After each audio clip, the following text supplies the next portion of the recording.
Po tej FTX drami se verjetno obeta železna roka regulacije, to pa lahko konec koncev tudi spremeni kriptotrg. Kako misliš, da bi to lahko spremenilo?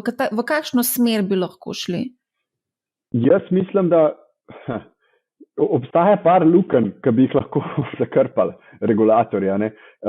Ena je recimo taka zanimiva, je, da ne obstaja absolutno pravilo v vseh jurisdikcijah Evropske unije, da so sredstva klientov ločena od menjalnice v primeru insolvenčnega postopka. Se pravi, to pomeni, da recimo neka menjalnica postane insolventna, nimamo absolutnih zagotovil v vseh jurisdikcijah Evropske unije, da se sredstva klientov tretirajo pravzaprav ločeno. Se pravi, da obstaja lastniška pravica, ločitvena pravica v insolvenčnem postopku, oziroma izločitvena pravica v insolvenčnem postopku, še malo pozabil, da me ne bo kakšen pravnik lovil, da so ta sredstva popolnoma varna od klientov in se ne smatrajo kot del stečajnega postopka. To bi recimo bil zelo dobrodošel korak, ki ga MiCA, se pravi ta Market in Crypto Assets Regulation, ga ima. Ampak ker se ukvarjajo toliko z nekimi drugimi majhnimi, manjšimi, bom rekel, podrobnostmi zakonodaje, nažalost, to lahko pričakujemo še leta 2024.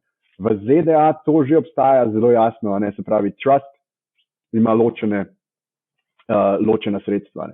To bi bilo recimo zelo dobrodošlo in to bi mi absolutno pozdravili, ker trenutno mi delamo, v Luksemburgu ta zadeva obstaja, ampak ne obstaja pa globalno, ne obstaja pa pravzaprav v vseh jurisdikcijah Evropske unije enako. Torej, poenotenje regulative, to bi bilo zelo, zelo dobrodošlo. Kaj lahko še nekako pričakujemo?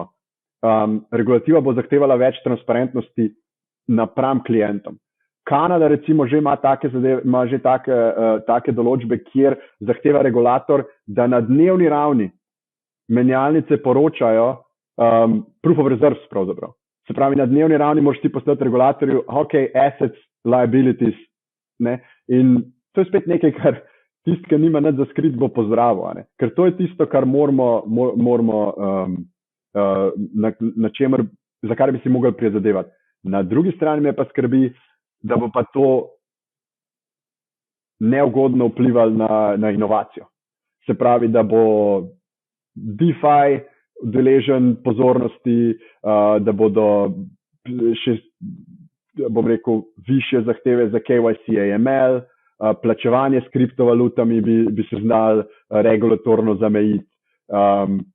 To so neke take zadeve, ki pridejo na misel, več mogoče pozornosti za kriptožetone posamezni, kako so regulirani, se pravi, kakšen je njihov status.